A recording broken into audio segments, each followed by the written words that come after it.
Want to know how to treat your anxiety? These are the 4 life-changing factors that will finally set you free.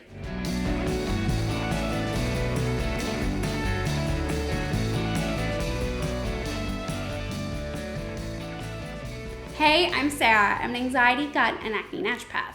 Now, if anti-anxiety medications and talking therapy just aren't quite cutting the mustard for you anymore, never lose hope, because there is more that you can do for anxiety to finally experience relief. The truth is, there's actually only 2 factors you need to address to achieve long-term freedom from your anxiety. And like with any health issue, there is always going to be treatments out there that help you band-aid your anxiety, so make it so it's more manageable and reduces your symptoms. These are great, but if you ever want to take off the band-aid, the chances are your anxiety is going to come back again. Which is why if you truly want to address your anxiety and find long-term freedom, you really need to address the root cause of your anxiety, aka your anxiety beliefs. Your beliefs tell your mind how to think and your body how to act. So when a potential trigger comes along, it activates your subconscious anxiety belief and tells your body and your mind to go into anxiety mode. The key here is to rewire those subconscious anxiety beliefs into calming, non-anxiety beliefs. This requires you to go deep and uncover the stories that back up and strengthen that particular anxiety belief, and then rewire it. Rewire it with new stories that promote calm and confidence.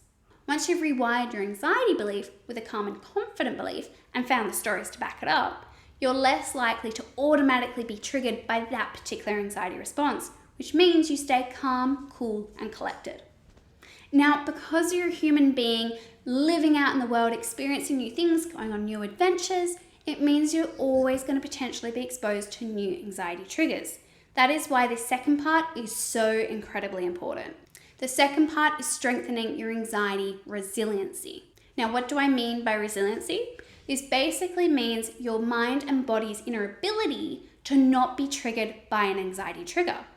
The way I like to describe this is imagine you're putting on one of those medieval knight armor outfits. You know, you've got the helmet, the chest plate, the arm guards, the leg guards, the things that cover your hands and even your feet. You've got the entire kit and caboodle. You're completely covered and really well protected. So when that sword comes swinging your way, it can't penetrate through your armor and harm you. In this analogy, your armor is your anxiety resiliency. You know, do you have all the pieces of your armor, and how strong is that armor?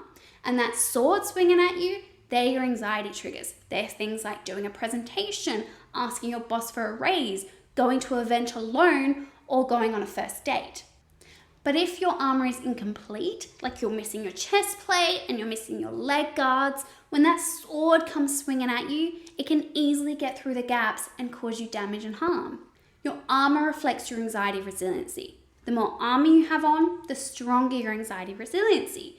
The stronger your anxiety resiliency, the less likely you're going to be triggered by a potential anxiety trigger. Take, for example, you're going on a first date.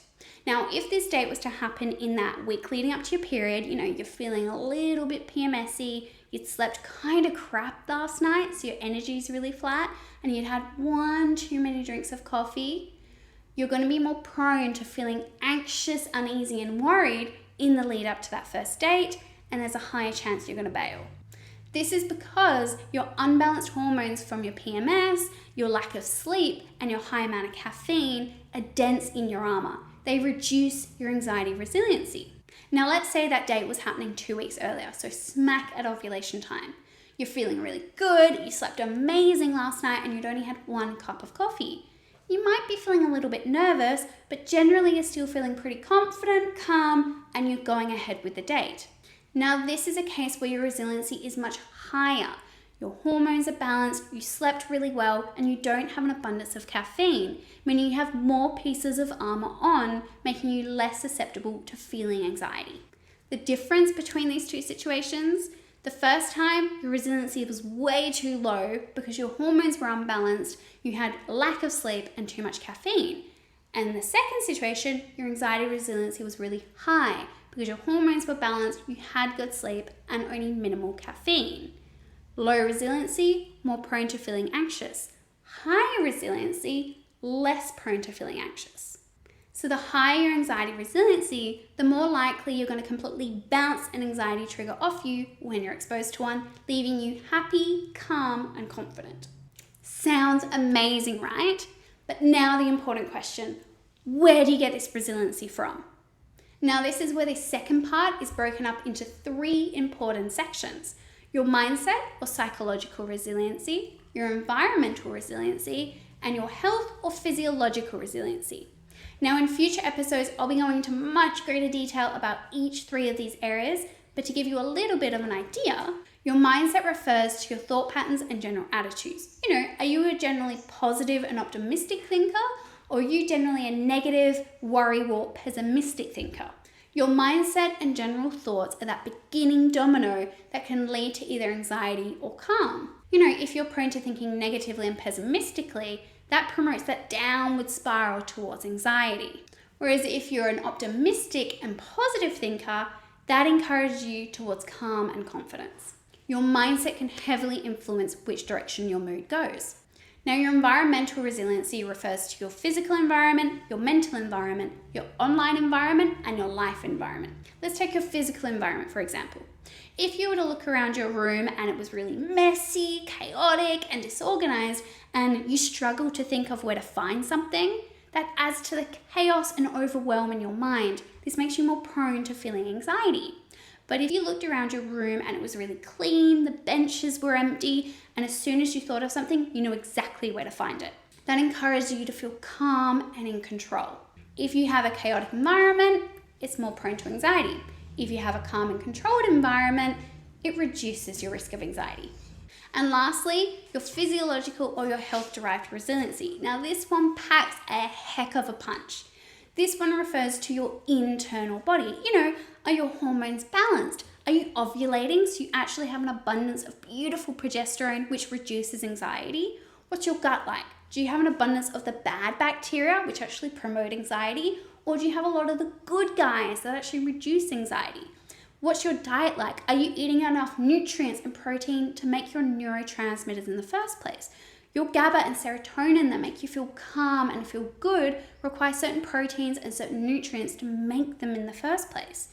Are you eating anxiogenic foods? These are foods that promote anxiety. What's your stress like? And a whole bunch of other different health areas. Your health has such an influential impact in either promoting a state of anxiety in your body or promoting calm and confidence. Just take, for example, when you're feeling tired and really stressed, you're more prone to feeling overwhelmed, irritated, and uneasy. But if you're not stressed and you've had a really good night's sleep, you're generally more level-headed and feeling calm and more confident.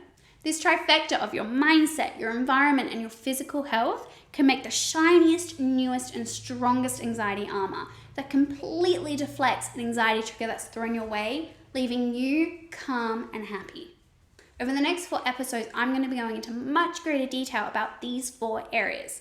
The root cause of your anxiety, so your anxiety beliefs, and your resiliency, so your mindset, your environment, and your physical health, so that I can show you how to achieve long-term freedom from your anxiety. Remember, your anxiety is not your destiny. Your solution is out there, and a life beyond your wildest dreams is just around the corner. I'll see you next time. Or are you a pessimistic? Pessimistic, that's not even a word.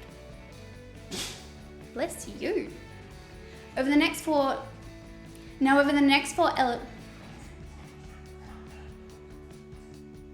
hold on, possum, hold on.